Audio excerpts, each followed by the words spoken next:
ॐ शन्नो मित्रः शं वरुणः शन्नो भवत्वर्यमा शन्न इन्द्रो बृहस्पतिः शन्नो विष्णुरुक्रमः नमो ब्रह्मणे नमस्ते वायो त्वमेव प्रत्यक्षं ब्रह्मासि त्वमेव प्रत्यक्षं ब्रह्म वदिष्यामि ऋतं वदिष्यामि सत्यं वदिष्यामि तन्मामवतु तद्वक्तारमवतु अवतु माम् अवतु वक्तारम्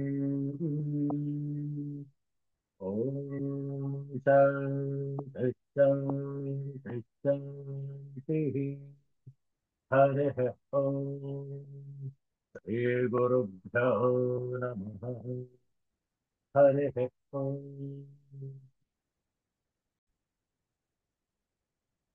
Universal prayer. Let's chant this together. O hidden light, vibrant in every atom. O hidden light, shining in every creature. O hidden love, embracing all in oneness. May each who feels himself as one with thee know he is also one with every other. Om Shanti Shanti.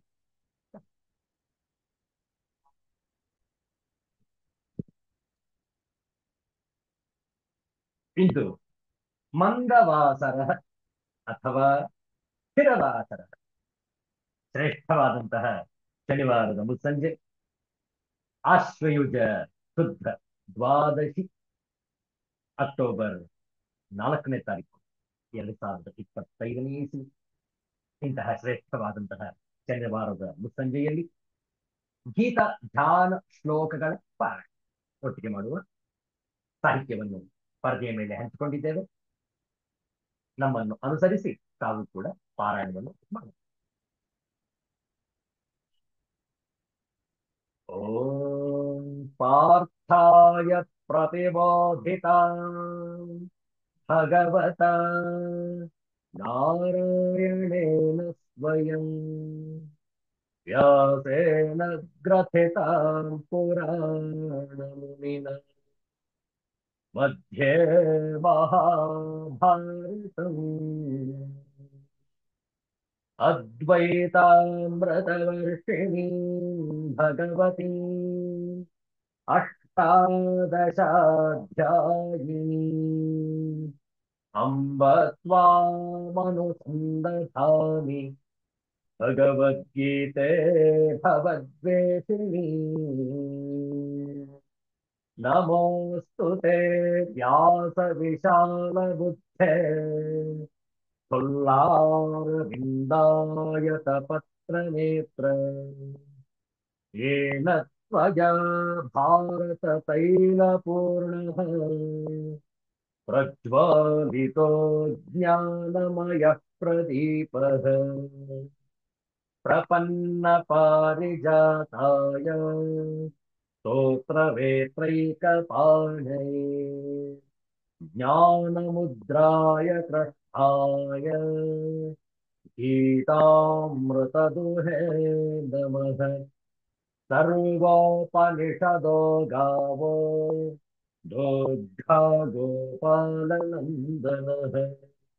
Partho वत्सः सुधीर्भोक्ता दुग्धं गीतामृतं महत् वसुदेवसुतं देवं कंसचाणूरमर्दनं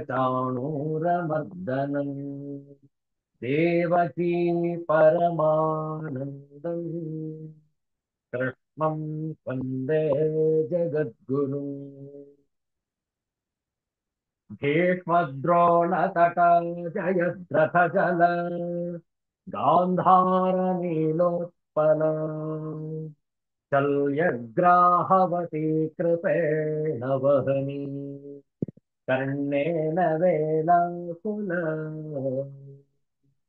अश्वत्थामविकर्णघोरमकर दुर्योधनावर्तिनी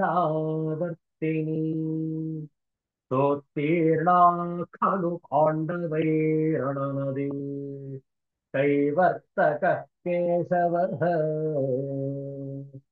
पाराशर्यवचः सरोजममलम् गीतार्थगन्धोत्कटम् दानाख्यानककेसरम् हरिकथा सम्बोधनावोचितम् लोके सज्जनषट्पदैरहरः ते पीयमानम् मुदा भूयाद्भारतपङ्कजम् कलिमलप्रध्वंसि नः श्रेयसे मूकं करोति वाचालम् पङ्गुं लङ्घयते गिरिम् यत्कृपात्तमहं वन्दे परमानन्दमाधवम् यं ब्रह्मा वरुणेन्द्ररुद्रमरुतः स्तुन्वन्ते दिव्यैस्तवैः वेदैः साङ्गपदक्रमोपनिषदैः गायन्ति यं सामगाः ध्यानावस्थिततद्गतेन मनसा पश्यन्ति यं योगिनः पश्यान्तम् यस्यान्तं न विदुस्तुरासुरगणाः देवाय तस्मै नमः यस्यान्तं न विदुस्तुरासुरगणाः देवाय तस्मै नमः देवाय तस्मै नमः ॐ शान्ति शान्ति शान्तिः हरिः ॐ श्रीगुरुभ्यो नमः हरिः ॐ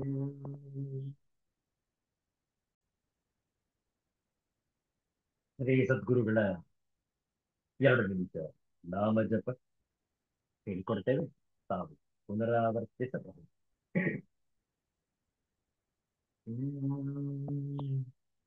ದಿಗಂಬರ ದಿಗಂಬರ ಶ್ರೀಪಾದವಲ್ಲಭ ದಿಗಂಬರ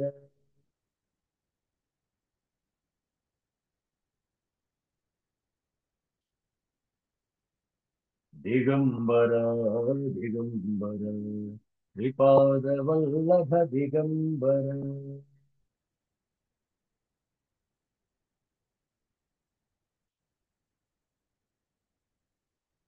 ದಿಗಂಬರ ದಿಗಂಬರ ಶ್ರೀಪಾದವಲ್ಲಭ ದಿಗಂಬರ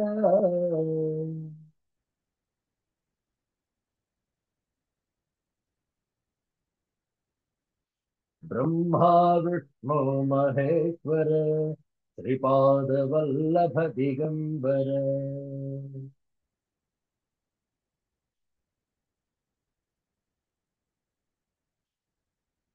ब्रह्मा विष्णु महेश्वर श्रीपादवल्लभ दिगंबर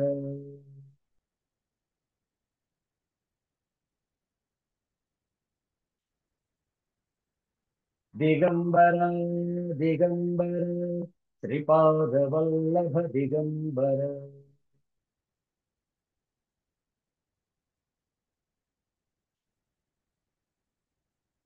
दिगंबर दिगंबर श्रीपादवल्लभ दिगंबर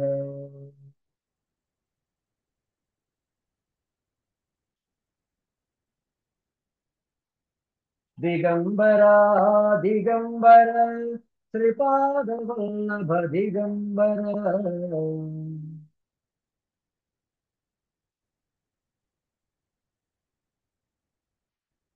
ब्रह्मा विष्णु महेश्वर श्रीपादवल्लभ दिगंबर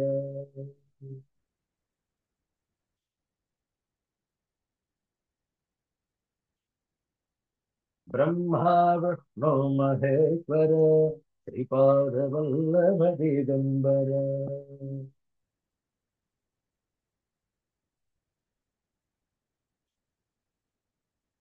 श्रीपाद वल्लभ दिगंबर श्रीपाद वल्लभ दिगंबर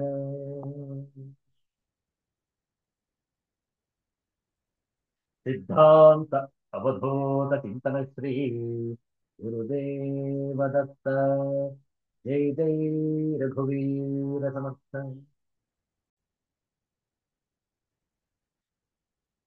ಹಿಂದಿ ಭಾಷೆಯ ಒಂದು ಕೀರ್ತನೆ ಸದ್ಗುರುಗಳ ಕೀರ್ತನೆ ಹೇಳಿಕೊಡ್ತೇವೆ ತಾವು ಪುನರಾವರ್ತಿಸಬಹುದು. गुरुदेव मेरी नैया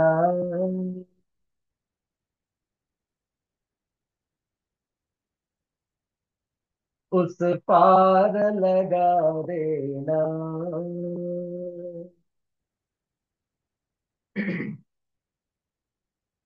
अब तक जो निभाया है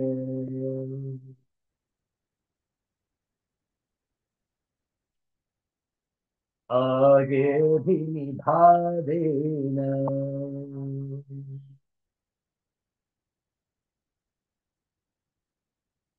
गुरुदेव मेरी नैया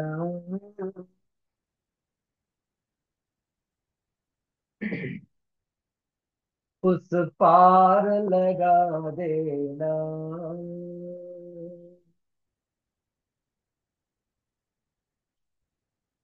अब तक जो निभाया है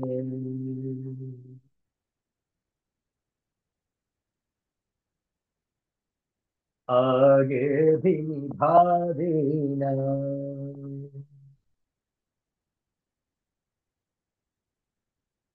जय गुरु जय गुरु जय गुरु जय जय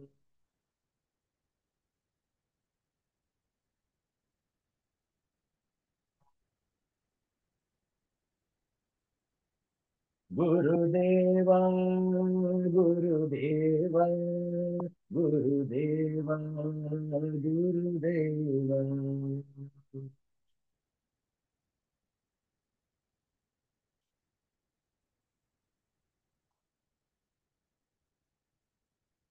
गुरुदेव मेरी नैया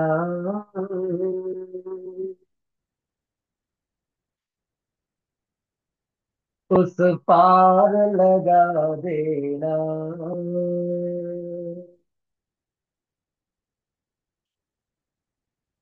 अब तक जो निभाया है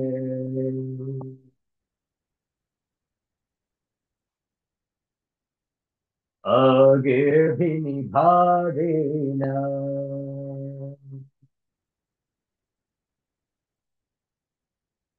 जय गुरु जय गुरु जय गुरु जय जय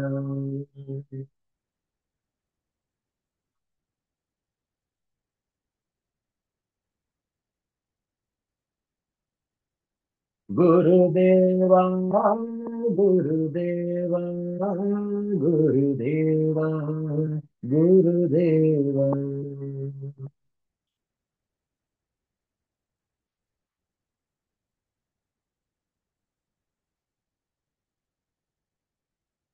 गुरुदेवा गुरुदेवा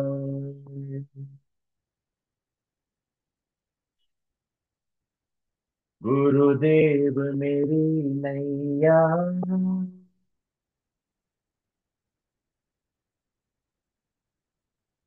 उस पार लगा देना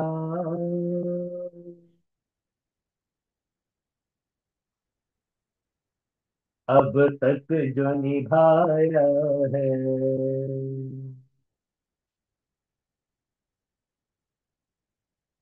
आगे भी निभा देना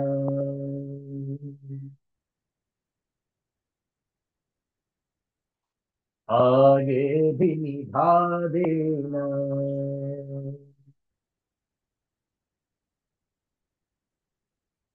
आगे भी निभा देना।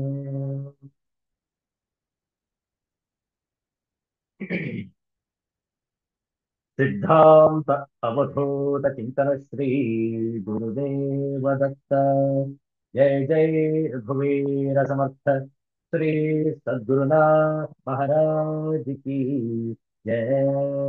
हर हर नमः पार्वती पतये। हर हर महादेव शंभो।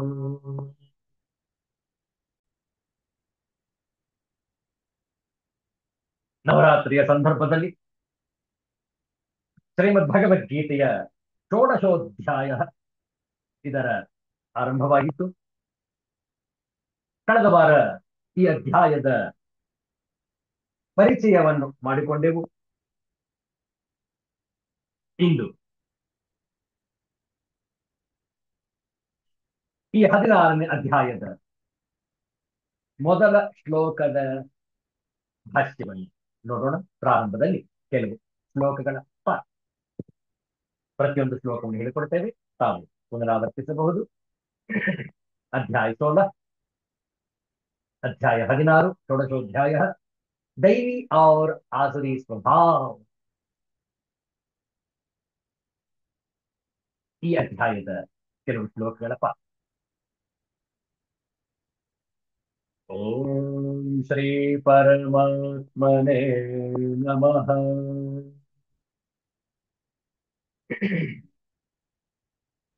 अथ षोडशोऽध्यायः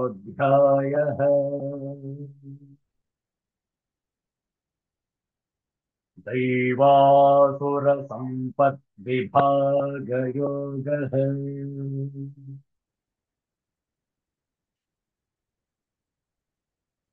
श्रीभगवानुवाच अभयं सत्त्वसंशुद्धिः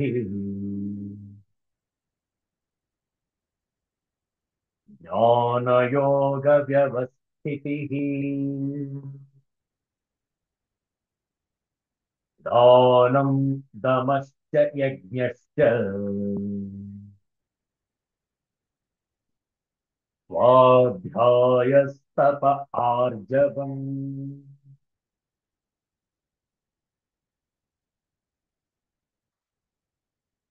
अहिंसा सत्यमक्रोधः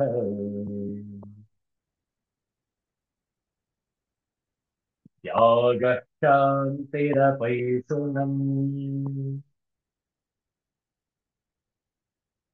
दया भूतफलो लुप्त्वम्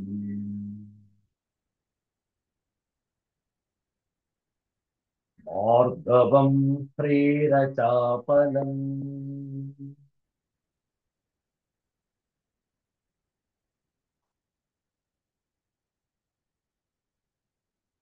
तेजः क्षमा धृतिः शौचम्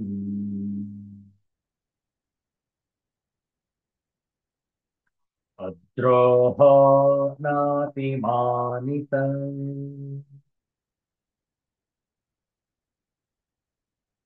भवन्ति सम्पदं दैवीम्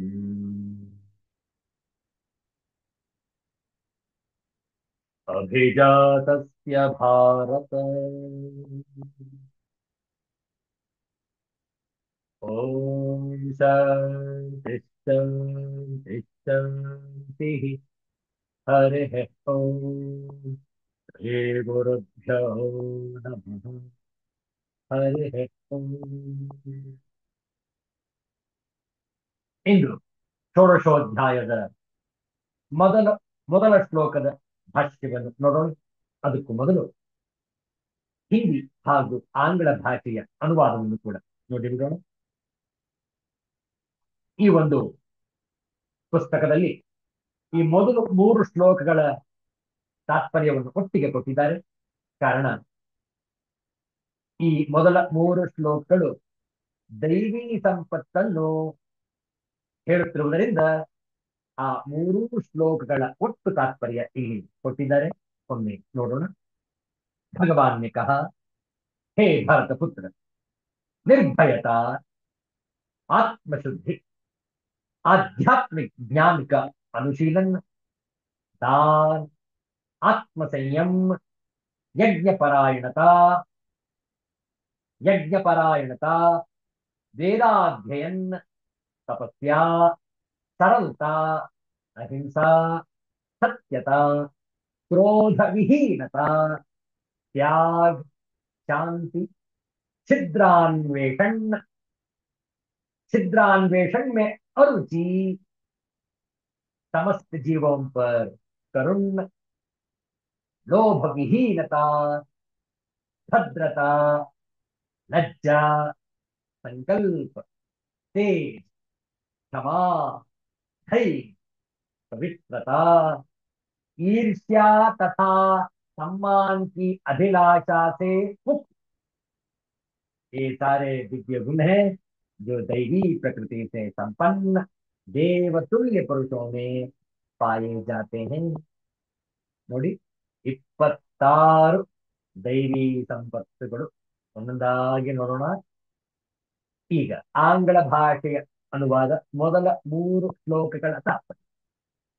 The blessed Lord said, fearlessness, purification of one's existence, cultivation of spiritual knowledge, charity, self-control, performance of sacrifice, study of the Vedas, austerity and simplicity, non-violence, truthfulness, freedom from anger, renunciation, tranquility, aversion to fault finding, compassion, and freedom from covetousness, gentleness, modesty, and steady determination, vigor, forgiveness, fortitude, cleanliness, freedom from envy, and the passion for honor. These transcendental qualities, O son of Bharat, belong to godly men endowed with divine nature. ಮೊದಲ 3 ಶ್ಲೋಕಗಳ ತಾತ್ಪರ್ಯವನ್ನು ನೋಡಿದೆವು ಹಿಂದಿ ಹಾಗೂ ಆಂಗ್ಲ ಭಾಷೆಯಲ್ಲಿ. ಈಗ ಮೊದಲ ಶ್ಲೋಕದ ಶಾಂಕರ ಭಾಷ್ಯವನ್ನು ನೋಡೋಣ. ಅದಕ್ಕೂ ಮೊದಲು ಈ ಶ್ಲೋಕದ ಪದಚ್ಛೇದ ನೋಡೋಣ. ಅಭಯಂ ಸತ್ವ ಸಂಶುದ್ಧಿ ಜ್ಞಾನಯೋಗ ವ್ಯವಸ್ಥಿತಿ ದಾನಂ ದಮಶ್ಚ ದಮಃ ಚ ಯಜ್ಞಃ ಚ ಸ್ವಾಧ್ಯಾಯಃ ತಪಃ ಆರ್ಜವಂ. ಮೊದಲ 3 ಶ್ಲೋಕದಲ್ಲಿ 26 ಸದ್ಗುಣಗಳನ್ನು ವಿವರಿಸಲಾಗಿದೆ. ಅದರಲ್ಲಿ ಮೊದಲ ಶ್ಲೋಕದಲ್ಲಿ 9 ದೈವಿ ಸಂಪತ್ತುಗಳನ್ನು ಸಂಗ್ರಹ ಮಾಡಲಾಗಿದೆ. ನೋಡಿ, 9. ಮೊದಲನೇದು ಅಭಯಂ, ಎರಡನೇದು ಸತ್ವ ಸಂಶುದ್ಧಿ, ಮೂರನೇದು ಜ್ಞಾನಯೋಗ ವ್ಯವಸ್ಥಿತಿ, 4 ದಾನಂ, 5 ದಮಃ, 6 ಯಜ್ಞ, 7 ಸ್ವಾಧ್ಯಾಯ, 8 ತಪಃ, 9 ಆರ್ಜವಂ. 9 ದೈವಿ ಸಂಪತ್ತುಗಳನ್ನು ವಿವರಿಸಲಾಗಿದೆ. ನೋಡುವ. ನಂತರ ಶ್ರೀಕೃಷ್ಣ ಪರಮಾತ್ಮ ಪುನಃ ಹೇಳಿದ, ಎಲೈ ಅರ್ಜುನ, ದೈವಿ ಸಂಪತ್ತು ಯಾರಿಗೆ ದೊರಕಿದೆಯೋ ಹಾಗೂ ಯಾರಿಗೆ ಆಸುರಿ ಸಂಪತ್ತು ದೊರಕಿದೆಯೋ ಅವರ ಲಕ್ಷಣಗಳನ್ನು ಬೇರೆ ಬೇರೆಯಾಗಿ ಹೇಳುತ್ತೇನೆ. ಅವರಲ್ಲಿ ಅಭಯಂ, ಭಯವಿಲ್ಲದಿರುವುದು. ಸತ್ವ ಸಂಶುದ್ಧಿ, ಅಂತಃಕರಣದ ಪೂರ್ಣ ಸ್ವಚ್ಛ. ಜ್ಞಾನಯೋಗ ವ್ಯವಸ್ಥಿತಿ, ಜ್ಞಾನಯೋಗ ವ್ಯವಸ್ಥಿತಿ, ತತ್ವಜ್ಞಾನಾರ್ಥವಾಗಿ ಧ್ಯಾನಯೋಗದಲ್ಲಿ ನಿರಂತರ ದೃಢ ಸ್ಥಿತಿ. ಚ ಮತ್ತು ದಾನಂ, ಸಾತ್ವಿಕ ದಾನ. ದಮಃ, ಇಂದ್ರಿಯ ನಿಗ್ರಹ. ಯಜ್ಞ, ಭಗವಂತನ ಪೂಜೆ ಮತ್ತು ಅಗ್ನಿಹೋತ್ರಾದಿ ಉತ್ತಮ ಕರ್ಮಗಳ ಆಚರಣೆ. ಸ್ವಾಧ್ಯಾಯ, ವೇದಶಾಸ್ತ್ರಗಳ ಅಧ್ಯಯನ, ಅಧ್ಯಾಪನ ಪೂರ್ವಕ ಭಗವಂತನ ನಾಮ ಮತ್ತು ಗುಣಗಳ ಕೀರ್ತನೆ. ಚ ಹಾಗೂ ತಪಃ, ಸ್ವಧರ್ಮ ಪಾಲನೆಗಾಗಿ ಕಷ್ಟ ಸಹಿಸುವುದು. ಕೊನೆಯದಾಗಿ ಆರ್ಜವಂ, ಶರೀರ ಮತ್ತು ಇಂದ್ರಿಯಗಳ ಸಹಿತ ಅಂತಃಕರಣದ ಸರಳತೆ, ಈ 9 ದೈವಿ ಸಂಪತ್ತುಗಳನ್ನು ಇಲ್ಲಿ ಕೊಡಲಾಗಿದೆ. ಇಲ್ಲಿ ಜ್ಞಾನಯೋಗ ವ್ಯವಸ್ಥಿತಿ, ತತ್ವಜ್ಞಾನಾರ್ಥವಾಗಿ ಜ್ಞಾನಯೋಗದಲ್ಲಿ ನಿರಂತರ ದೃಢ ಸ್ಥಿತಿ. ಹಾಗಂದ್ರೆ ಅರ್ಥ ಏನು? ಪರಮಾತ್ಮನ ಸ್ವರೂಪವನ್ನು ಯಥಾರ್ಥವಾಗಿ ತಿಳಿದುಕೊಳ್ಳಲು ಸಚ್ಚಿದಾನಂದ ಘಟ ಪರಮಾತ್ಮನ ಸ್ವರೂಪದಲ್ಲಿ ಏಕೈಕ ಭಾವದಿಂದ ನಿರಂತರ ಧ್ಯಾನದ ತಲ್ಲೀನತೆಯ ಸ್ಥಿತಿಯನ್ನು ಜ್ಞಾನಯೋಗ ವ್ಯವಸ್ಥಿತಿ ಎಂದು ತಿಳಿದುಕೊಳ್ಳಬೇಕು. ಹಾಗೆ ಮತ್ತೊಂದು ಸಾತ್ವಿಕ ದಾನ, ಅದನ್ನು ಇನ್ನೂ ವಿವರವಾಗಿ ಭಾಷ್ಯ ಸಹಿತ ನೋಡೋಣ. ಇಲ್ಲಿ ತಾತ್ಪರ್ಯ ರೂಪದಲ್ಲಿ ನೋಡಿ, ದಾನ ಸಾತ್ವಿಕ ದಾನದ ಅರ್ಥ ಏನು? ಗೀತೆಯ 17ನೇ ಅಧ್ಯಾಯದ 20ನೆಯ ಶ್ಲೋಕದಲ್ಲಿ ಇದನ್ನು ವಿಸ್ತಾರವಾಗಿ ತಿಳಿಸಿದೆ. ನಾವು 17ನೇ ಅಧ್ಯಾಯವನ್ನು ಅಧ್ಯಯನ ಮಾಡುವಾಗ ಇದರ ಬಗ್ಗೆ ಇನ್ನೂ ಕೂಡ ದೀರ್ಘವಾಗಿ ನೋಡೋಣ. ದಾನದ ಬಗ್ಗೆ ಈ ಶ್ಲೋಕದ ತಾತ್ಪರ್ಯ ನೋಡಿ. 9 ದೈವಿ ಸಂಪತ್ತುಗಳು ಇಲ್ಲಿ ಸರಣಿ ರೂಪದಲ್ಲಿ ಕೊಡಲಾಗಿದೆ. ನೋಡೋಣ ಒಂದೊಂದಾಗಿ.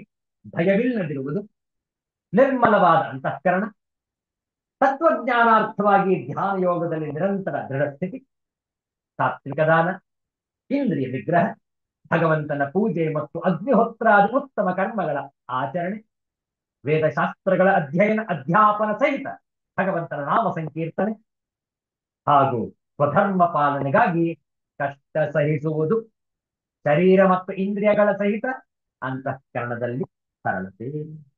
ಈ 9 ಸದ್ಗುಣಗಳನ್ನು ಇಲ್ಲಿ ಮೊದಲ ಶ್ಲೋಕದಲ್ಲಿ ನಾವು ತಿಳಿದುಕೊಂಡಿದ್ದೇವೆ. ಈಗ ಭಾಷ್ಯ ಸಹಿತ ಈ 9 ದೈವಿ ಸಂಪತ್ತುಗಳನ್ನು ನೋಡೋಣ.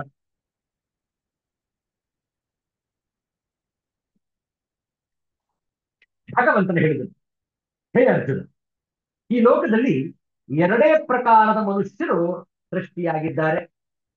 ದೈವಿ ಪ್ರಕೃತಿಯುಳ್ಳವರು ಅಥವಾ ಆಸುರಿ ಪ್ರಕೃತಿಯುಳ್ಳವರು.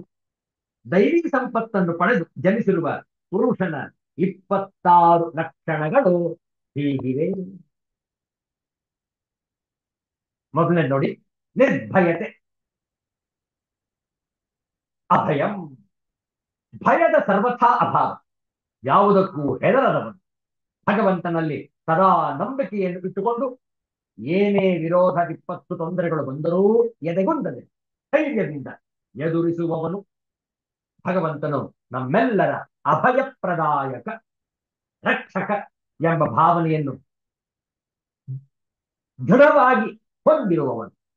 ಹೀಗೆ ಮಾಡಿದರೆ ಅನರ್ಥ, ಹಾಗೆ ಮಾಡಿದರೆ ಅನರ್ಥ ಎಂದು ಹೆದರಿಸದವನು. ಹೀಗೆ ಹೆದರಿಸುವುದು ಶಾಸ್ತ್ರದ ಗಂಧಗಾಳಿಯೂ ಗೊತ್ತಿಲ್ಲದೆ ಶಾಸ್ತ್ರ ವಿಧಿಗಳನ್ನು ಆಚರಿಸುವವರ ಕಸುಬು. ಬಹಳ ಹೆದರಿಸ್ಬಿಡ್ತಾರೆ ನೋಡಿ. God should not be feared. ದೇವರ ಹೆಸರಿನಲ್ಲಿ ಮತ್ತೊಬ್ಬರನ್ನು ಹೆದರಿಸಬಾರದು. ದೇವರು ಕರುಣಾಮಯಿ, ದಯಾಮಯಿ. ನೀ ಯಾವುದೇ ದೇವರ ಭಾವಚಿತ್ರವನ್ನು ನೋಡಿ, ಅವರೆಲ್ಲರೂ ಕೂಡ ದೇವರ ಭಾವಚಿತ್ರವನ್ನು ಮುಗುಳ್ನಗೆಯಿಂದ ಮಂದಹಾಸಯುಕ್ತ ಪ್ರತಿಮೆಯನ್ನು, ಪ್ರತೀಕವನ್ನು ಮಾಡಿರ್ತಾರೆ. ಹೌದಲ್ಲ? ಕಾರಣ ಯಾವುದೇ ಹೆದರಿಕೆ ಇರಬಾರದು. ಯಾರು ಸತ್ಯದ ಹಾದಿಯಲ್ಲಿ ಇರ್ತಾರೆ ಅವರು ಹೆದರ್ಕೊಳ್ಳೋದು ಯಾರು ಅಂತಂದ್ರೆ, ಯಾರು ಅನ್ಯ ಮಾರ್ಗದಲ್ಲಿ ಸತ್ಯ ಮಾರ್ಗವನ್ನು ಬಿಟ್ಟು ಅನ್ಯ ಮಾರ್ಗವನ್ನು ಅನುಸರಿಸುವವರು ಹೆದರಿಕೊಳ್ಳುವವರು. ನೋಡಿ, ಆಚಾರ್ಯ ಶಂಕರರು ಬಹಳ ಚಂದದಲ್ಲಿ ಹೇಳ್ತಾರೆ ಈ ಒಂದು ಮೊದಲ ಶ್ಲೋಕಕ್ಕೆ ಭಾಷ್ಯ.